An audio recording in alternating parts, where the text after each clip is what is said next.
नमस्कार दोस्तों, Aman Gupta mathematics and physics classes में आपका स्वागत है। मैं आपका पुनः आप सबके बीच नया टॉपिक लेकर आया हूं। दोस्तों, नए टॉपिक को शुरुआत करने से पहले दोस्तों मैं आप लोगों से एक विनम्र आग्रह करता हूं कि अगर आपने मेरा चैनल अभी तक सब्सक्राइब नहीं किया है तो आप प्लीज़ मेरे चैनल को सब्सक्राइब कर लें, और अगर वीडियो आपको अच्छा लगता है तो दोस्तों मेरे वीडियो को ज़रूर शेयर करें, ताकि इससे तैयारी करने वाले बच्चों को, 12वीं के बच्चों को, BSc के बच्चों को, IIT PET नीट की तैयारी करने वाले बच्चों को एक घर बैठे अच्छा माध्यम मिल सके, वो देखें, समझें, सीखें।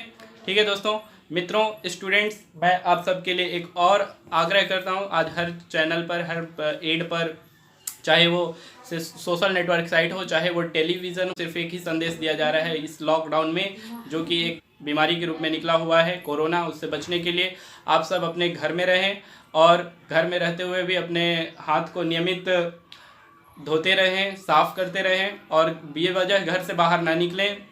अगर आप किसी काम से घर से बाहर निकल रहे हैं तो अपने चेहरे पर मास्क या रुमाल से या फिर तौलियों का प्रयोग करते हुए ढक कर निकलें, जिससे आप भी सुरक्षित रहे, आपका परिवार भी सुरक्षित रहे और आपका समाज भी सुरक्षित रहे। अगर इतने आपके सुरक्षित हैं तो दोस्तों आपका देश भी सुरक्षित रहेगा। चलिए हम चलते हैं आज के टॉपिक में। दोस्तों, हम आपको टॉपिक स्टार्ट करने से पहले ये भी बता दें कि हमने पिछले कक्षा में फ्रिंज की चौड़ाई के संबंध में आपको फुल डेरिवेशन, पूरा मैथमेटिकल टर्म्स को समझाया था, और कहा था कि इस टॉपिक से संबंधित जितने भी न्यूमेरिकल होंगे वो हम आपको अगली कक्षा में लेकर आएंगे। तो दोस्तों, आज हम सिर्फ आपके समक्ष न्यूमेरिकल सवालों का एक वीडियो लेकर आ रहे हैं, जो सिर्फ फ्रिंज की चौड़ाई और व्यतिकरण से संबंधित होगी। स्टूडेंट, वीडियो को अंत तक देखिएगा। वीडियो के अंत है। चलिए दोस्तों, स्टूडेंट्स चलते हैं। अब स्टूडेंट्स, फर्स्ट क्वेश्चन है, व्यतिकरण उत्पन्न करने के लिए स्लिट युग्म पर 630 नैनोमीटर तरंगदैर्घ्य का लेजर प्रकाश आपतित होता है। इसके दो लगातार दीप्त फ्रिंजों के बीच की दूरी 8.1 मिलीमीटर है। दूसरे प्रकाश लेजर का उपयोग करने पर दीप्त फ्रिंजों के बीच की दूरी 7.2 मिलीमीटर प्राप्त होती है। दूसरे लेजर प्रकाश का तरंगदैर्घ्य ज्ञात कीजिए। स्टूडेंट्स ध्यान देंगे, यहाँ पर दीप्त फ्रिंजों की बात की गई है, अर्थात दो दीप्त फ्रिंजों की चौड़ाई दी हुई है। बीटा 1 इक्वल टू 8.1 मिलीमीटर और बीटा 2 इक्वल टू 7.2 मिलीमीटर प्रश्न में दिया हुआ है। स्टूडेंट, यहाँ पर स्लिट युग्म पर 630 नैनोमीटर तरंगदैर्घ्य का लेजर प्रकाश भी दिया हुआ है, अर्थात दो तरंगदैर्घ्य लैम्डा 1 बराबर 630 नैनोमीटर और लैम्डा 2 दूसरे लेजर प्रकाश का तरंगदैर्घ्य स्टूडेंट्स ज्ञात करना है। तो स्टूडेंट्स, हमारे पास फार्मूला होता है कि beta equal to lambda D upon small D. तो इस फार्मूला के अकॉर्डिंग जब हम दो लेजर प्रकाश के लिए ज्ञात करेंगे या दो दीप्त फ्रिंजों के लिए ज्ञात करेंगे, तो हमारा फार्मूला हो जाएगा student beta 1 upon beta 2 equal to lambda 1 upon lambda 2, lambda 1 upon lambda 2। अब हमें यहाँ से वैल्यू पुट कर देंगे। स्टूडेंट ध्यान देंगे, बीटा 1 की वैल्यू है 8.1, बीटा 2 की वैल्यू है 7.2 इक्वल टू लैम्डा 1 की वैल्यू 630 अपॉन लैम्डा 2 हो जाएगी। स्टूडेंट्स, लैम्डा 2 की वैल्यू को फाइंड करने के लिए जब हम इसको सॉल्व करेंगे, देखिए मैं इसको पलट दे रहा हूँ, पलट कर पक्षांतर करके हल कर दे रहा हूँ। तो ये हो जाएगा student 7.2 upon 8.1 into 630 equal to lambda 2। Student, मैं इसको सॉल्व कर लेता हूँ, और स्टूडेंट्स इसको सॉल्व करने पर 560 नैनोमीटर अर्थात NM आया। स्टूडेंट, ये जो तरंगदैर्घ्य आया यही हमारे प्रश्न का आंसर हो जाएगा, जिसको हम लैम्डा 2 इक्वल टू ले सकते हैं, लैम्डा 2 इक्वल टू। ठीक है स्टूडेंट, चलिए क्वेश्चन नंबर 2 में चलते हैं। स्टूडेंट, क्वेश्चन है, एक स्लेट श्वेत प्रकाश से प्रकाशित है। लाल प्रकाश जिसका तरंगदैर्घ्य 6500 एंगस्ट्रॉम के लिए प्रथम निम्नलिखित थीटा इक्वल टू 30 डिग्री है पर प्राप्त होता है, तो स्लेट की चौड़ाई ज्ञात कीजिए। स्टूडेंट ध्यान दीजिएगा, यहाँ थीटा इक्वल टू दिया हुआ है और यहाँ तरंग दैर्घ्य दिया हुआ है। जब थीटा दिया हो तो स्टूडेंट आप भुला जाइएगा कि b equal to lambda D upon D का प्रयोग करना है, हम इसका प्रयोग नहीं करेंगे। थीटा के लिए कोणीय चौड़ाई सूत्र हो जाता है theta equal to lambda upon D. ठीक है स्टूडेंट, या अगर मान लीजिए अपवर्तनांक दिया हो तो अपवर्तनांक के लिए थीटा इक्वल टू हो जाता है लैम्डा अपॉन म्यू। तो इन दोनों फार्मूलाओं को आप ध्यान रखिएगा स्टूडेंट। अगर कोण दिया हुआ होगा और तरंग दैर्घ्य दिया हुआ है तो कोणीय चौड़ाई theta equal to lambda by D, और अगर अपवर्तनांक दिया हुआ है तो theta equal to lambda by mu. या यहाँ पे लैम्डा के प्लेस में आप थीटा भी प्रयोग कर सकते हैं, theta equal to theta by mu, या theta equal to lambda by mu, या theta equal to lambda upon D. ये तीनों कंडीशन अलग अलग प्रश्न के प्रकार में पूछे जाएंगे। तो स्टूडेंट्स हमारे पास प्रश्न में दिया हुआ है lambda equal to 6500 angstrom. Student पहले तो हम एंगस्ट्रॉम को मीटर में कन्वर्ट कर लेंगे, और हम जानते हैं कि चूंकि एक एंगस्ट्रॉम इक्वल टू होता है 10⁻⁻10 मीटर। ठीक है स्टूडेंट, तो ये हो जाएगा 6500 एंगस्ट्रॉम अर्थात 6500 इंटू 10⁻⁻10 मीटर, इसको लिख लेंगे। फिर देखिए स्टूडेंट दिया हुआ है तथा थीटा इक्वल टू है 30 डिग्री। हमारे पास फार्मूला होता है theta equal to lambda upon D. Value put करने से पहले इसको हम चेंज कर लेंगे, हमें d की वैल्यू फाइंड करनी है, इसलिए हो जाएगा d equal to lambda upon theta. या स्टूडेंट्स लैम्डा का वैल्यू रख देंगे 6500 इंटू 10⁻⁻10 और अपॉन में रख देंगे थीटा की वैल्यू 30 अंश या 30 डिग्री। 30 डिग्री को स्टूडेंट्स हम लोग पाई रेडियन में कन्वर्ट कर ले रहे हैं। पाई रेडियन में कन्वर्ट करना आपको आता होगा।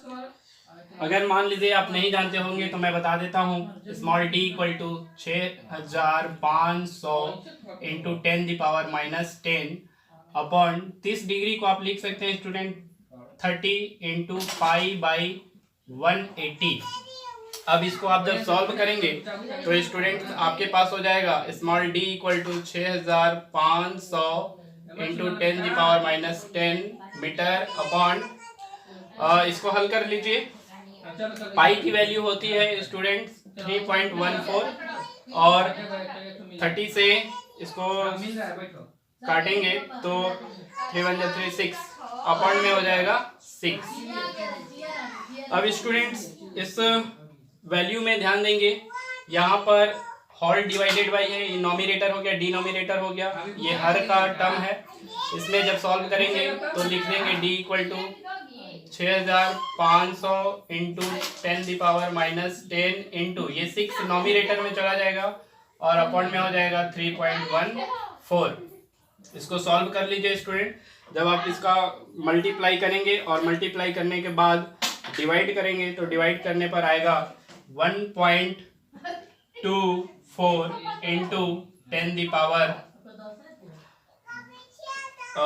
सॉल्व कर लेता हूँ स्टूडेंट, फिर लिख देता हूँ 10⁻⁻6 मीटर अर्थात d equal to 1.24 into 10⁻⁻6 metre जो आएगा ये इसका आंसर होगा स्टूडेंट। चलिए क्वेश्चन नंबर 3 में चलते हैं। हमने यहाँ पे हल और दिया है नहीं लिखा था, हमने हल लिख दिया, दिया है लिख दिया, उसके बाद इसके बाद हमने सीधा सॉल्व करना शुरू किया है। स्टूडेंट क्वेश्चन नंबर 3 है, यंग के द्विलिष्ट प्रयोग में स्लिट पर्दे से 1.5 मीटर की दूरी पर स्थित है। 6000 एंगस्ट्रॉम के प्रकाश के लिए फ्रिंज चौड़ाई 1.0 मिलीमीटर है। स्लिटों के बीच की दूरी ज्ञात कीजिए। सबसे पहले हम तो हल लिखेंगे और फिर देंगे प्रश्न में जो दिया हुआ है उसको उतार लेते हैं। स्टूडेंट कई चीज दिया हुआ है, ध्यान से देख पढ़ेंगे। पर्दे से स्लिट पर्दे से 1.5 मीटर की दूरी पर है।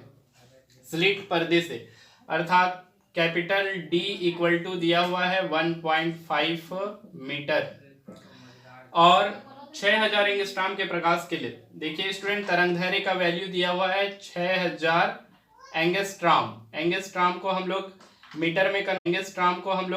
मीटर में कन्वर्ट कर लेंगे तो 6000 इंटू 10⁻⁻10 मीटर हो जाएगा।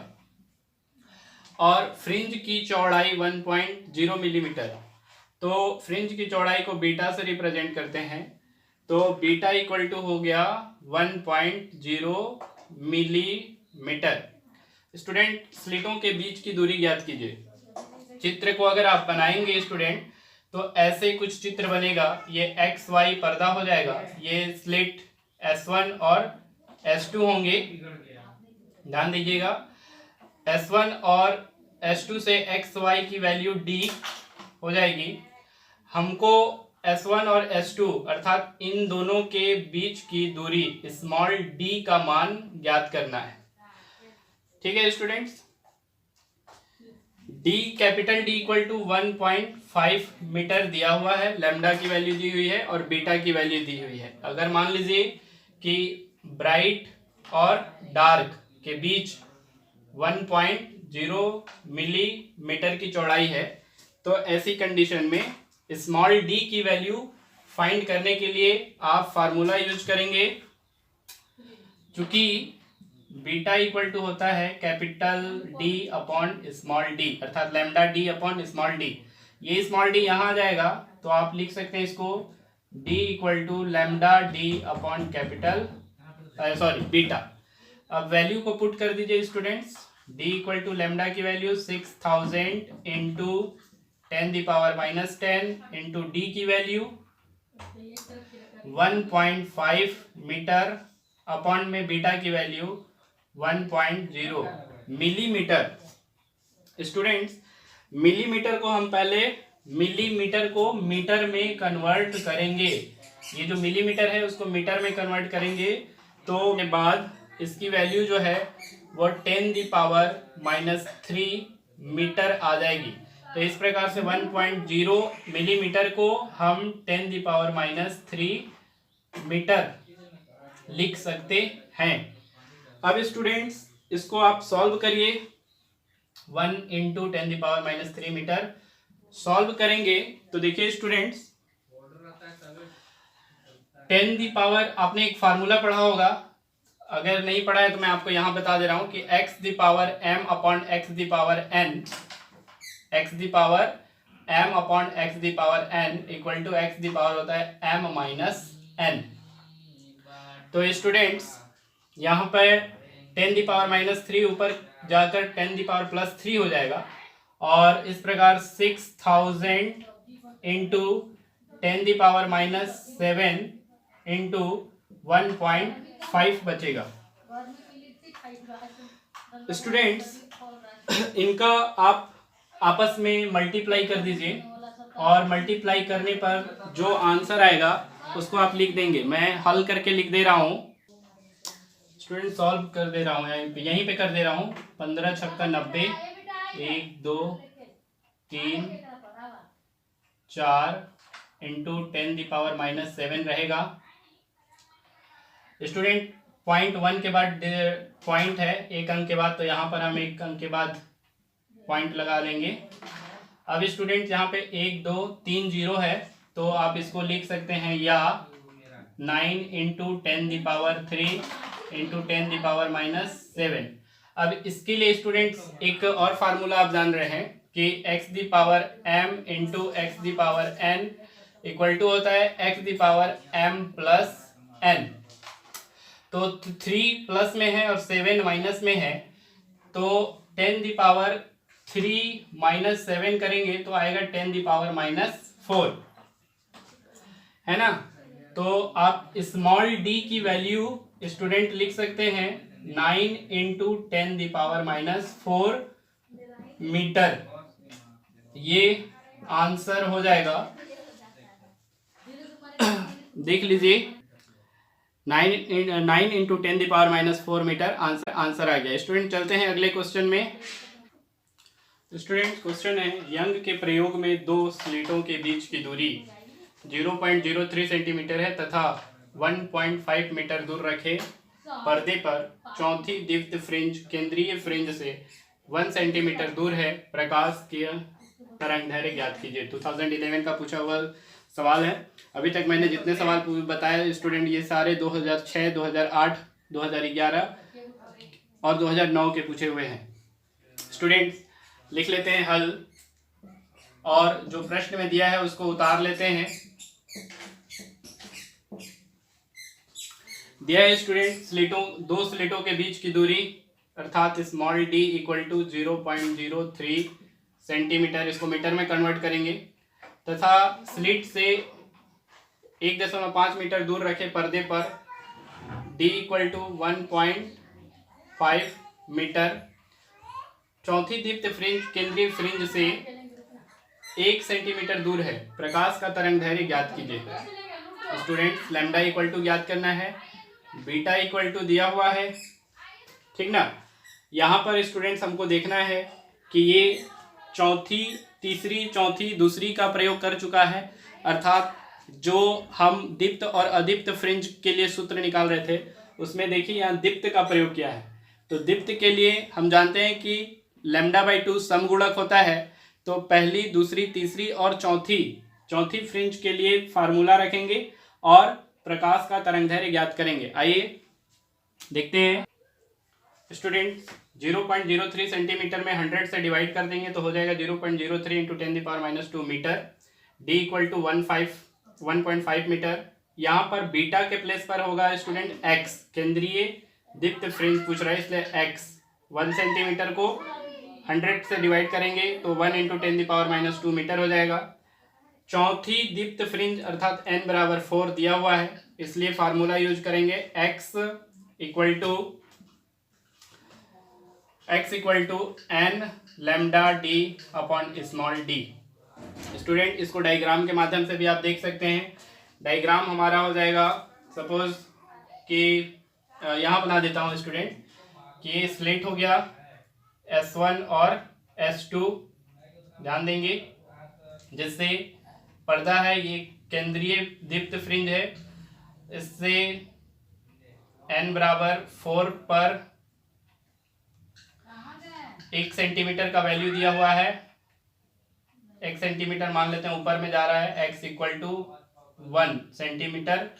और स्लिट S1 से, डायग्राम थोड़ा सा टेढ़ा बन रहा है स्टूडेंट, कोई बात नहीं।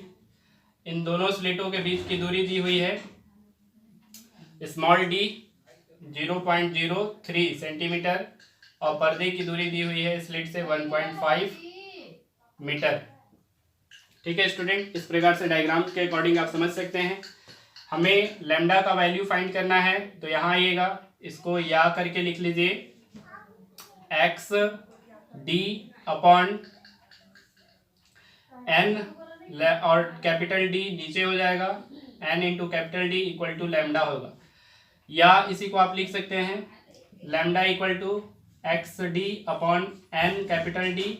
वैल्यू पुट कर दीजिए स्टूडेंट, x की value 1 into 10⁻² into small d की वैल्यू 0.03 इंटू 10⁻² अपॉन n की वैल्यू 4 और d की वैल्यू 1.5।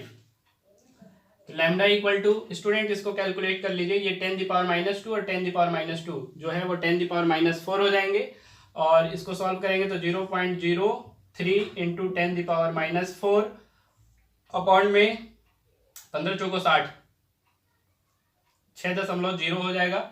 एक अंक के बाद दशमलव है, इसलिए 0 के बाद हमने दशमलव लगा लिया तो 6.0 हो गया। अब स्टूडेंट्स इससे इसमें डिवाइड कर देंगे तो लैम्डा की वैल्यू आ जाएगी हमारे पास। हल कर देता हूं मैं स्टूडेंट्स। अगर हम 0.03 को सॉल्व करें तो आप इसको लिख सकते हैं 3 इंटू 10⁻²।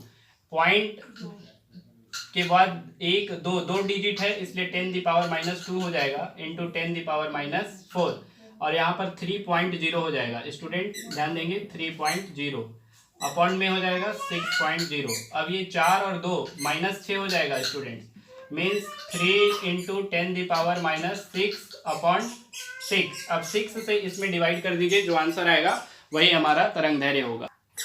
स्टूडेंट 0.5 इंटू 10⁻⁶ मीटर आएगा। मीटर को जब एंगस्ट्राम में कन्वर्ट करेंगे तो लैम्डा इक्वल टू 5000 एंगस्ट्राम या 5000 इंटू 5000 इंटू 10⁻⁻10 मीटर लिखेंगे। और इस मीटर को हटाने के लिए एंगस्ट्राम का प्रयोग करेंगे तो लैम्डा इक्वल टू 5000 एंगस्ट्राम आप लिख सकते हैं। ये आंसर ही इसका वेवलेंथ होगा, तरंगदैर्घ्य होगा। स्टूडेंट्स आज के लिए बस इतना ही। अगले टॉपिक में फिर मुलाकात होगी।